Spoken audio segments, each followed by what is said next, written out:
I knew something was off when I walked into the server room and found my desk plant dead, wilted, brown, and limp like it had just given up. I hadn't even watered the damn thing in a week, and yet somehow it still managed to die under fluorescent lights and passive-aggressive post-its. That's what it felt like working at Nexora these days. A slow, polite suffocation under the weight of someone else's praise. My name's Joyce. I've been at this company for 6 years. For the past 8 months, I've been living and breathing code, refining a predictive logistics algorithm that could shave millions off the company's supply chain costs. Sexy, I know. But trust me, in the world of logistics, that kind of thing gets investors throwing money like it's a Vegas poker table. I was the one who figured out the dynamic lead time recalculation. The one who rewrote the entire heuristics model after Derek, our charming, well-moisturized CTO, called my version too technical for the demo. He made a lot of things simpler, which is his way of saying mine now. But I let it slide. Because when you're the quiet genius in the room, you learn to pick your battles. We were in a Tuesday stand-up when it first clicked. Derek stood at the whiteboard, pointing to a flowchart I had designed down to the pixel. He was calling it our team's breakthrough, and smiling like he'd found the answer under his couch cushions. I watched the room nod along, their eyes glued to him while my coffee cooled in my hand. Then, after the meeting, an intern named Lexi leaned over and whispered, "So, are you going to be listed on the patent?" I blinked. "What do you mean?" She looked at me like I'd asked what day it was. "You're the one who built it, right?" And just like that, the seed was planted. I had assumed, stupidly, that of course I'd be on the patent. I mean, why wouldn't I be? Real quick. If you've been in my shoes, grinding in the background while someone else cashes the checks, take a second to hit that like button and subscribe. 90% of you listen without subscribing, and yeah, it matters more than you think. It lets our team keep peeling back these kinds of stories. So go on, click the thing, I'll wait. Okay, good, great, back to the hellfire. The first real red flag came a few weeks later, buried inside an IT ticket I wasn't supposed to see. It was a changelog request to restrict access to the patent documentation folder for everyone but legal, Derek, and 2 junior engineers I barely knew. I tried opening the folder out of curiosity. It was gone from my view. No warning, no explanation. Just vanished like my name from Derek's vocabulary. I asked him about it during a coffee break. He gave me his usual half-laugh, full of that tech bro charm. "Oh yeah, the folder thing. It's just a new permissions policy legal's rolling out. You're good, Joyce? Everything's been submitted with all the right names. Don't worry." Except I wasn't worried, I was insulted. That man could lie with the confidence of a televangelist selling doomsday insurance. Then came the office grapevine. You know the one. The hallway echo chamber where things people shouldn't say get said just loud enough. I was walking past the exec suite when I heard one of the VPs mutter, "Glad we cleaned up the IP before the board got involved." That phrase, "cleaned up the IP," hit me like a brick through a stained glass window. From that moment on, I stopped assuming. I started keeping private copies of my code with timestamps. I pulled my Git logs. I exported Slack threads where Derek explicitly asked me to rewrite the predictive layer because your version's too advanced for sales. I even printed a few emails, because if there's one thing that doesn't mysteriously get deleted when you need it most, it's paper. Still, I kept showing up. Still smiled through meetings. Still clapped politely when Derek demoed my architecture to the advisory board, because I'd learned something more valuable than any algorithm. Let a man like Derek think he's one, and he'll write his own downfall in ink. By month 5, the hype around the launch was hitting a fever pitch. Champagne was ordered. Invitations were sent. One of the junior engineers got featured in a company blog post titled "Young Innovators Leading the Future of Logistics." That same kid once asked me how to install a Python library without deleting his system files. And still, I waited, because the most dangerous person in the room isn't the loudest. It's the one quietly taking notes. A week after Lexi's offhand question and Derek's oily reassurance, I got an email at 9:17 a.m. sharp. "Team-wide permissions update," it said in the subject line. Looked routine. I clicked. Legal was streamlining access to protect sensitive documentation ahead of launch. Nothing about who requested the change. Nothing about what we were now locked out of. But I clicked through out of habit, tried to open the folder where the patent drafts had lived for months, and got the lovely message, "Access denied." No prompt. No password field. Just a digital brick wall where my work used to live. It was subtle, clean, surgical almost, like someone had planned for this silence. No fanfare, no one talking, just a new normal that smelled like bleach and cover-up. So I did what any mildly paranoid, professionally gaslit woman would do. I opened my private backup folder. I had started keeping one after Derek once accidentally deleted my branch history during a code merge. Claimed it was a glitch. Said Git can be weird sometimes, like the software itself had developed a grudge against me. Ever since, I kept my own records, offsite, offline, and obsessively dated. There, tucked in a thumb drive shaped like a rubber duck because irony helps with ulcers, were the original iterations of the logistics engine. My code, my logic, my annotation trail with file creation dates. And let me tell you something about the difference between ownership and authorship. Authors remember the why behind every line. I walked over to Derek's desk, fake smile holstered, and asked, "Hey, did legal finish submitting the provisional patent?" He didn't look up from his monitor, just kept scrolling.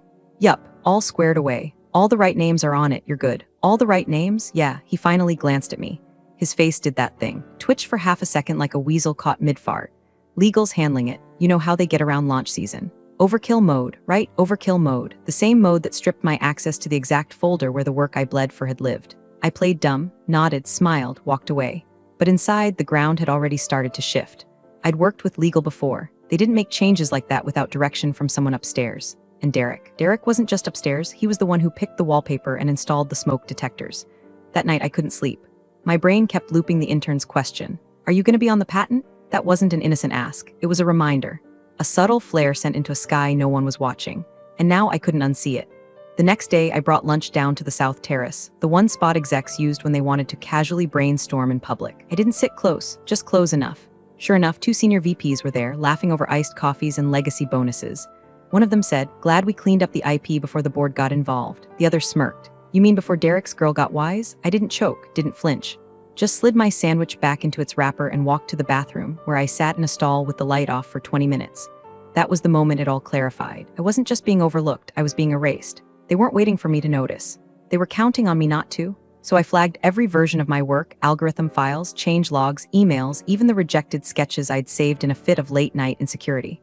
Then I opened Slack and started downloading conversations. Not the obvious ones, no, those would be scrubbed. I wanted the micro-manipulations, the gaslight trails. Maybe just simplify the section comments that all funneled back to Derek taking credit for what he didn't understand. By Thursday, the vibe in the office shifted again. Derek stopped making eye contact. The junior devs looked anxious. Someone from HR dropped by my desk and asked how I was adjusting to the new team structure. New team structure? I hadn't been told about one. I nodded. Fine, thanks. Smiled, closed my laptop. But inside, I wasn't fine. I was sharpening. Because if there's one thing tech bros forget, it's that silence is an agreement. Sometimes it's just the sound of a woman loading ammo. The coffee shop was one of those Instagrammable spots with overpriced matcha and hanging plants that looked like they'd weep if you touched them wrong. I didn't pick it for the ambience. I picked it because it was neutral ground. No Nexor irregulars, no chance of bumping into someone who might report back to Derek with a snide. Guess who's grabbing lattes with legal these days? Ava slid into the booth across from me in her usual blazer over jeans combo, a to-go cup already in hand, hair up in that perfect bun that said I'm not trying while actually trying very hard. She used to sit 2 floors down from engineering before legal got moved during the last office shuffle, and though we hadn't talked in months, she smiled like it was old times. God, I've missed these little chats, said, brushing her sunglasses onto her head. Feels like we only ever see each other during compliance week. Or fire drills, I joked. We talked about nothing for 10 minutes. Her dog's surgery. My neighbor's new obsession with drone gardening. The pumpkin cold brew. But the whole time my heart was pounding like it had backup singers. Then I leaned in a little and asked casually, "So, how's it going with the patent filings?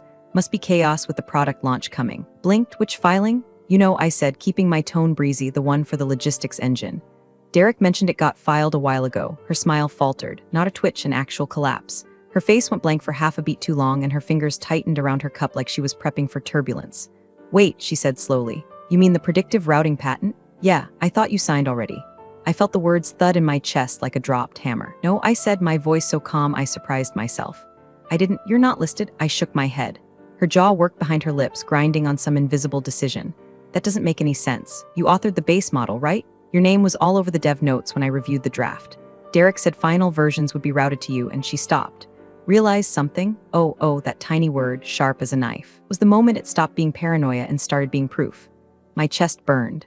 All the time I'd poured into this company, those 2 a.m. bug patches, the time I missed my sister's baby shower to rebuild an integration from scratch, the months I spent crafting something only I could have built, and someone decided to cut my name out like a blemish on an old photo.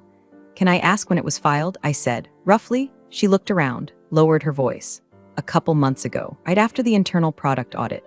Derek pushed it through fast, said it needed to be clean for investors.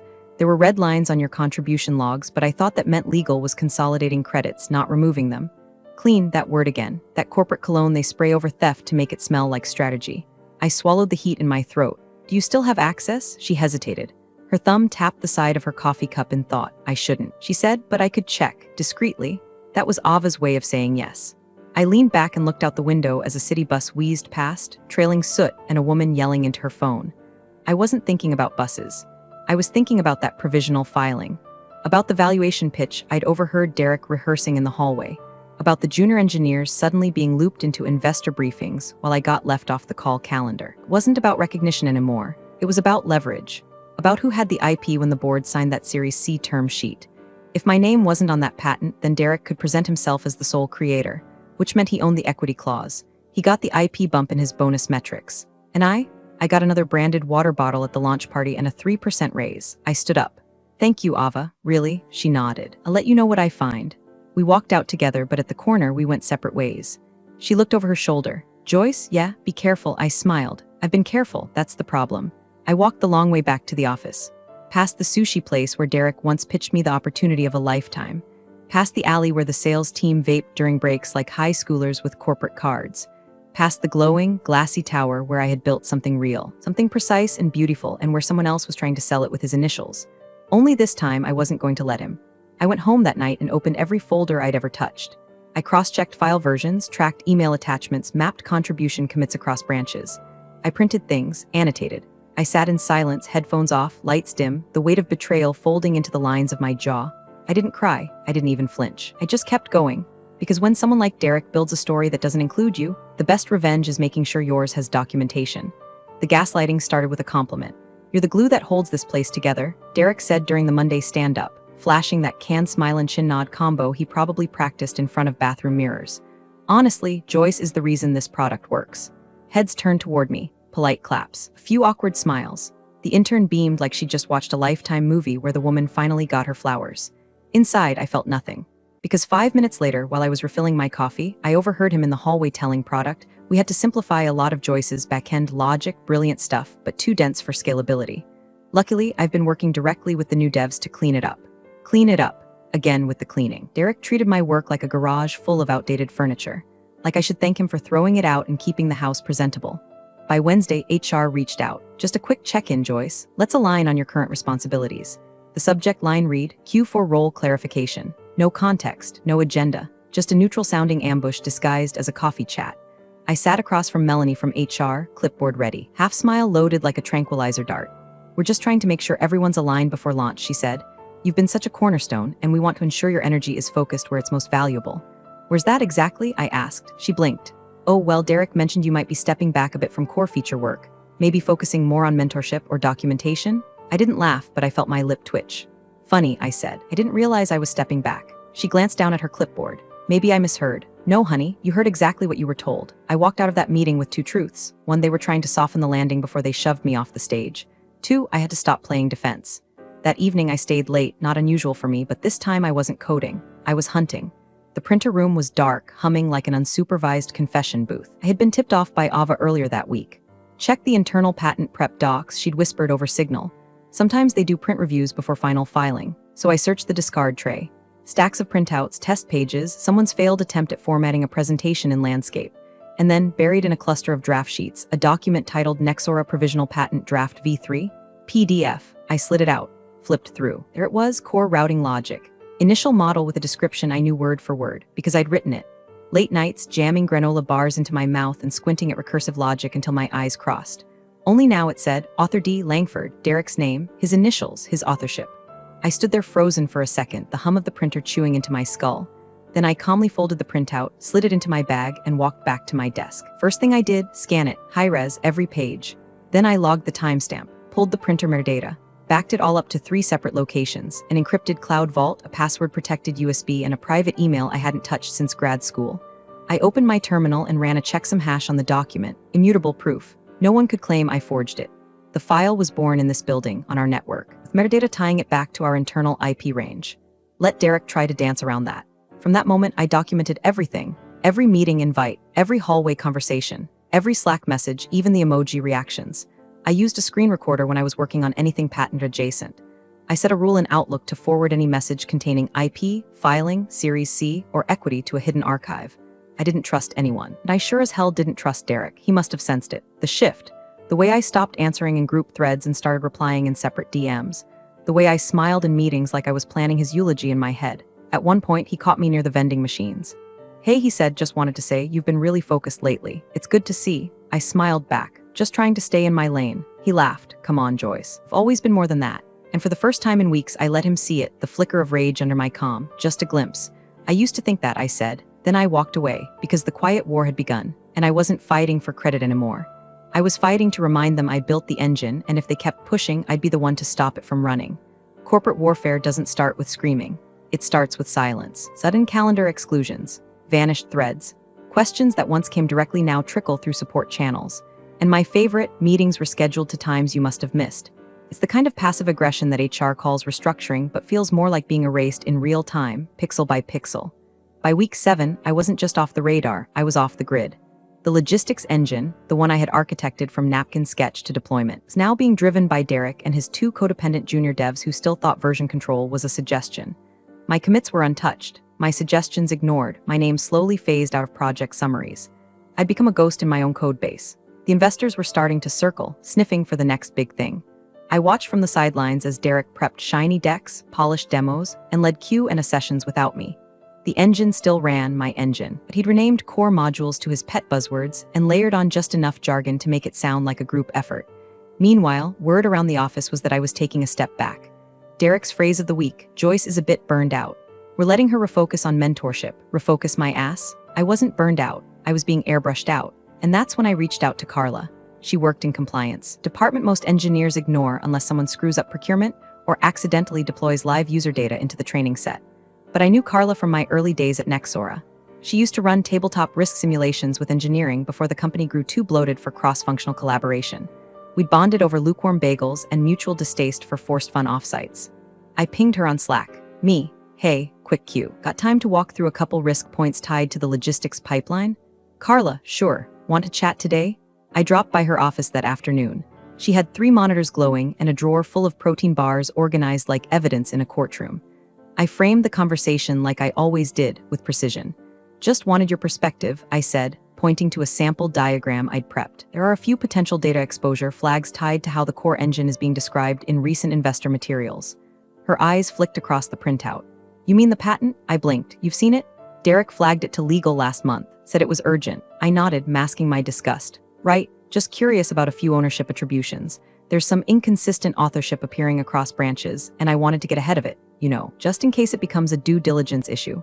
Her face changed just a little. You have the logs? I brought samples. I handed over a folder. Inside, file names that contradicted Derek's authorship claims, Slack exports showing feature discussions traced back to me, Jira tasks reassigned last minute to junior engineers for optics.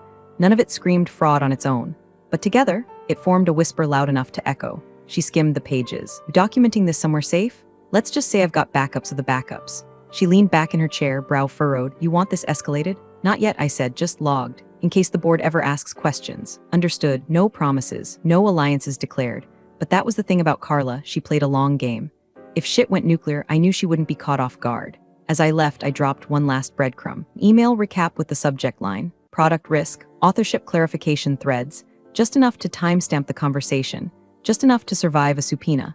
Back in the office, Derek was holding court with one of the Series C investors, a guy in a charcoal suit who looked like he slept in boardrooms and drank IPOs for breakfast. They were laughing. Derek clapped him on the back, gesturing at a screen showing the logistics dashboard. My dashboard. And then the investor asked something too far for me to hear, but Derek's response floated across the open floor. Oh, Joyce? Yes, she's shifting focus. Needed space. You know how engineers get when they hit the burnout wall. I didn't flinch. I just walked past like I didn't hear it, every step quieter than the one before. Back at my desk, my phone buzzed. Ava, one line, no emojis. No filler. Ava, meet me before the launch party. Stared at the message for a full minute. My hands went still on the keyboard, because I knew what that meant. There was something she couldn't say over Signal, something she didn't dare type. Whatever was coming next, it wasn't just the next move. It was the start of the end game. The sky had that eerie shade of late afternoon orange, the kind that makes everything feel staged, like the whole world knows something you don't. I waited our corner table in a coffee shop that smelled like cinnamon, printer ink and lawyers trying to hide panic behind chai lattes. Ava walked in fast, no wave, no small talk, just slid into the booth and opened her satchel like she was disarming a bomb. She didn't speak for the first 30 seconds, just pulled out a manila folder, flipped it open, and laid the pages between us like a tarot spread. Redacted, watermarked, legalese in 12-point font. It was the kind of document that made normal people glaze over, but I saw it immediately. The patent, my patent, except it wasn't. I leaned in slowly. Page 2, authors and contributors, right there, in black and white, Derek Langford, CTO. Alongside him, 2 names that made my stomach twist. Adam Patel, Emily Cho, both recent hires, both on H-1B visas. both eager to please and unlikely to make waves if someone told them, "Sign here, it's just a formality, not mine." My name wasn't just absent. It had never even been penciled in. I looked at Ava. She watched me carefully like a doctor waiting for post-op reaction. Not pitying, not soft, just bracing. "Why?" I asked, my voice low. She tapped the margin of the page. "Filed 2 weeks before the launch invites went out." He backdated the timestamps. "Forged your e-signature on an earlier draft to make it look like you had seen it months ago." I stared at the paper. I'd been in the building that day, probably writing a cleanup script or patching a memory leak while Derek was walking this through legal like he was Picasso signing a forgery. "You're sure?" "Positive." I cross-checked the signature hash. "It doesn't match the one legal has on file for you." She paused. "This wasn't a clerical error. This was deliberate. He locked you out, scrubbed you clean, then retrofitted the timeline." I didn't cry. I didn't even blink. I just burned, quietly. Kind of burn that smolders behind your ribs and fuels clarity instead of chaos. Of course he did it before the investor push. Of course he needed pliable names on the patent to secure his equity bonus. My presence complicated the narrative. Too senior, too smart, too documented. I could have argued royalties. I could have forced a co-inventor clause. I could have sunk the entire valuation with one well-timed clause dispute, unless I didn't exist. I leaned back, air sharp in my lungs. "What happens now?" Ava closed the folder with a soft snap. "Now, you tell me what you've got." So I did. I laid it all out. The private backups, the Slack exports, the Jira audit trail. The recorded meeting where Derek claimed authorship in front of junior devs. The scanned draft from the printer room with his initials on my work. I even handed over the checksum hashes with digital certificates proving when my original logic models were written. Ava didn't blink once. When I finished, she picked up her phone, tapped a few times, then set it face down on the table. "I'm sending this to General Counsel," she said, quietly, off calendar. "I know the partner leading our IP filings. She's not going to like being lied to." I nodded. "Good, you okay?" "No." A long pause. She didn't press. I watched people filter past the window, engineers with laptop bags, interns in team hoodies, executives pretending they didn't recognize the baristas. All of them moving through a company that ran on my work and Derek's fiction. But the story was shifting now. He had written me out of it, and now I was writing myself back in with footnotes and a time-stamped reckoning. As we got up to leave, Ava paused at the door. "Launch parties in 3 days." "I know. Are you going?" I zipped my jacket, wouldn't miss it, because the next time Derek tried to tell a room full of board members that he built the engine, I'd be there to watch him choke on his own signature. They held the launch party in a rented ballroom with enough polished marble and LED uplighting to make you forget it was all built on stolen work. Gold accents, champagne pyramids, shrimp skewers served on slate plates like we were all too classy for napkins. There was a live jazz trio pretending it wasn't a glorified tech circle jerk. And towering over it all, on 3 massive screens, was the phrase, "Nexora Logistics Engine Launching the Future." My engine, Derek's branding. I arrived exactly 48 minutes late. That wasn't an accident. By then, the press photos had already been taken. Derek had already given his 3rd variation of the "what inspired us to innovate" speech, where he dropped just enough buzzwords to make the VCs nod sagely and the junior staff pretend they understood. I walked in alone, black dress, no badge, no laptop, just presence. Heads turned, not dramatically but noticeably. The kind of turn people make when they're not sure if they're supposed to smile or pretend you don't exist. I smiled for them, just enough to make it weird. Ava spotted me first. She was in the far corner, holding a glass of sparkling water, flanked by 2 members of her compliance team. They weren't mingling, they were watching. The same way surgeons watch vital signs before making the first incision. On the opposite end of the room, near the curved stage and all its startup theater nonsense, stood board advisor Charles Monroe. You could tell he was important by the way the crowd thinned around him, not out of respect, but out of fear that he might actually ask you what your department does. He clocked me immediately, and just as quickly, clocked Derek. Derek, who was glowing, sweating slightly under the lights, holding a mic like it was an Oscar acceptance speech. The crowd chuckled at something he said, probably a line recycled from the last 3 product launches he took credit for. "And none of this would have been possible without the brilliance and agility of our product team," he said, voice dripping with performative gratitude. "I'm especially proud of the innovation shown by our younger engineers, Adam, Emily. Stand up, guys." The 2 junior devs stood awkwardly, smiles tight. They didn't know what was coming, but they felt it. People always feel the temperature drop before a storm. I clapped politely, sipped my drink. Derek noticed. He froze for half a second, masked it with a grin. And of course, he added, pivoting with faux humility. "So many people contributed along the way. Innovation isn't a solo act, it's a chorus." A chorus. The man thought he was poetic now. He scanned the room again and landed on me. He tilted his glass, smiling too wide. The smile you give a ghost you didn't expect to see. I raised mine back, toasted nothing.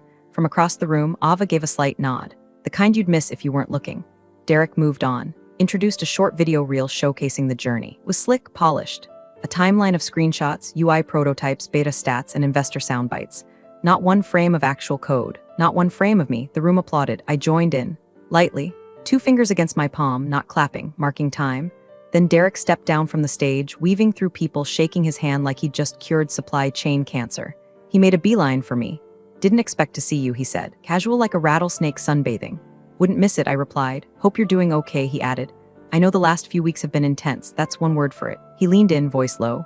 Look, I know there was some confusion about the filing stuff, but this is a celebration. Let's not do the thing where I'm not doing anything, Derek, I said, tilting my head. You're the star, he exhaled. Let's just keep things professional tonight, yeah? I smiled, of course. Wouldn't want to disturb the narrative. Behind him, I saw Monroe moving. Slow, intentional, not mingling, scanning, and then the music changed. Louder, jazz replaced by synth pop. People drifted toward the buffet. The investors moved in packs. The air filled with the hum of networking and the clink of glasses. Derek leaned closer. If there's a problem, you could have just come to me. I met his eyes. Steady, you're right. His mouth twitched. I saw it then, the crack. A fraction of a second flicker of doubt. He was too smart not to feel it, too arrogant to know how to fix it. I turned away first, found a quiet place by the back bar. Let the rest of the room swirl without me, because I didn't need to steal the spotlight. I just needed to be in the room when it shifted. And that shift, it was already starting. He approached like it was a casual reunion, drink in hand, swaggering just enough to pretend he hadn't been scanning the room for me all night. The kind of walk a man does when he thinks he's still in control, but has a gut feeling that maybe, just maybe, the fuse he lit is finally meeting the dynamite. The synth pop had given way to ambient jazz again, but the crowd buzz had thinned. People were full, drunk enough to stop pretending they cared about product vision, and finally bored enough to gossip. Perfect timing. Derek raised his glass, that same bullshit smirk on his face. So he said, drawing it out like a stand-up comic warming into his set, "You finally got your name on the patent, right?" His voice wasn't loud, but it was just loud enough. I tilted my head slightly, took a sip of champagne I hadn't paid for, and looked him dead in the eyes. What patent? His smile faltered. A hairline fracture. The tiniest flicker of confusion blinked across his eyes, followed immediately by a clumsy laugh. Oh, come on, he chuckled, don't play coy. But it was too late because someone else had heard it. A woman's voice, measured, no nonsense, and very, very familiar, cut through the space like a scalpel. Wait, then who signed it? I didn't have to turn around to know who it was. General Counsel. One of the few people in this company who could actually kill a deal with a sentence. Derek's jaw twitched. He turned toward her slowly, as if gravity had suddenly gotten thick. Excuse me? He asked, trying to smile again. I don't think I caught, but she didn't smile, she didn't even blink. You said the patent was filed with all contributors accounted for, she said. That includes Joyce, right? Derek's mouth opened, but no words came out. Silence cracked through the room like a lightning bolt. Conversations around us died instantly, like a switch had been flipped. Forks froze midair. Someone near the cheese platter actually muttered, "Oh shit." Derek finally managed something that sounded like a laugh. Look, I think there's been some confusion. Of course Joyce is involved. We had earlier versions, some preliminary work, and I asked, letting my voice carry just enough. That's odd, because the routing logic you filed, line by line, it mirrors my internal builds. Now even the bartender stopped wiping glasses. Charles Monroe, the board advisor. Suddenly there, he hadn't rushed. He didn't have to. His presence was enough to change the oxygen in the room. He looked from me to Derek and said nothing, just waited. General Counsel didn't blink. Derek, she said, we need to talk. Right now? He tried another laugh. Look, can we just, this isn't the time. We're celebrating, no, she said flatly. We're intervening. That's when Ava stepped forward, calm, composed, holding her phone with the screen facing inward, recording, time-stamped and legal as hell. One of her team was behind her, phone angled subtly at Derek like they were taking a picture, but they weren't. They were filming. Derek's drink was still in his hand. His knuckles went white around the stem. We've reviewed the filing, she said, eyes on him like she was dissecting him with every syllable. There's an inconsistency between the listed contributors and the archive development logs. Someone, God bless them, let out a low whistle. I think we should step into the side room, General Counsel said again. Not a suggestion, not even a command, a diagnosis. Derek's face had drained to a shade of off-white that clashed with his navy sport coat. His mouth opened once more, but no words came out, not a single syllable. Just the click of phone cameras, the shifting weight of witnesses. The kind of silence that wraps around a man like a noose. He glanced at me one last time, maybe hoping I'd say something. Save him. Offer him a ladder out of the hole he dug. I smiled, not cruel, not smug, just tired, and then I stepped aside so they could walk him out of his own party. Past the screens, the champagne, the interns who once idolized him. Past Charles Monroe, who said nothing but whose gaze was heavier than any indictment. As Derek disappeared through the double doors with legal and compliance flanking him like pallbearers, the music resumed. Awkwardly, people went back to pretending they hadn't just watched a man get gutted in high def. I took another sip of champagne. It was warm now. But the taste? Sweet as hell. It took less than 2 days. 48 hours after Derek's little performance at the launch party got upstaged by his own fraud, Nexora initiated a full-blown internal audit. No soft emails, no spin. Just a cold request from legal for full access to all development files, commit histories, Slack archives, and internal permissions logs dating back 6 months. By the next morning, our office felt like a crime scene. Desks were suddenly temporarily reassigned. Derek's calendar vanished from public view. The junior engineers, Adam and Emily, didn't even show up. Rumor had it they were asked to report to legal at 7 a.m. sharp and hadn't come back since. A few brave souls tried to pretend it was business as usual. The usual ping-pong and trail mix vibe had been replaced by silence and the faint smell of impending legal counsel. I didn't say a word. I didn't have to. The audit team found everything. My code, meticulously timestamped and submitted well before the provisional filing date. Slack logs where Derek asked me to restructure and clean up sections, now matched to lines in the patent with his name on them. Git commits with untouched author metadata. PDF files bearing my logic diagrams with Derek's initials stamped over top. And the final nail? My digital signature never appeared. The one on the patent filing? Forged, sloppy. Pulled from a years-old NDA and pasted into the document like no one would notice. But they did. General Counsel ran a hash comparison. Ava confirmed the document's version history. And Adam, sweet, terrified Adam, admitted under pressure that Derek had told him, "It's just for speed. We'll clean it up later." They always say that, don't they? Clean it up later. By Friday morning, Derek was suspended pending termination. His badge access revoked. His executive Slack status flipped to inactive, a digital tombstone for what was once his empire. He tried to play it off, of course, blamed miscommunication, clerical errors, even suggested that I had misunderstood my role in the prototype phase. But no one was listening anymore. The board issued a formal statement. We take IP attribution seriously. Translation: this almost tanked our Series C, and now we're scrubbing him like a toxic stain before the paperwork hits investors' desks. The two engineers were quietly reassigned. HR wrapped them in non-disclosure agreements and a thick layer of plausible deniability. And me. I got a 2-line email from General Counsel. Subject: patent addendum filed. Your co-inventorship status has been submitted and backdated to the original filing. Thank you for your cooperation. That was it. No parade, no bonus, no town hall where someone handed me a trophy. But a courier arrived that afternoon with a padded envelope. Inside was a copy of the updated patent certificate. My name, printed just below Derek's. Equal spacing. No asterisk. I took it back to my desk, slid it into the bottom drawer beneath a stack of old project notebooks, and closed it gently. Then I opened Slack, typed in Derek's name, clicked Edit Workspace Directory, and deleted him. No message, no drama. Just a single keystroke, and the man who spent half a year trying to write me out of my own creation was gone from the channels he once ruled like a spotlight-addicted tyrant. A few moments later, Ava sent a DM. Ava saw the directory change. Clean, me, finally. Ava drinks, me, rain, check. I've got a bug to fix. I leaned back in my chair and let the silence settle. Not the uncomfortable kind, this one was earned. Full, heavy in the best way. No rage, no revenge speech. Just the quiet click of truth, echoing longer than any applause, because I didn't need to yell. I just made sure the right people were listening when the story finally told itself. Thanks for watching, you Cubicle Warriors. Hit that subscribe button. Unless you're my old boss, then you're on your own. Revenge of the Coffee Pot strikes again.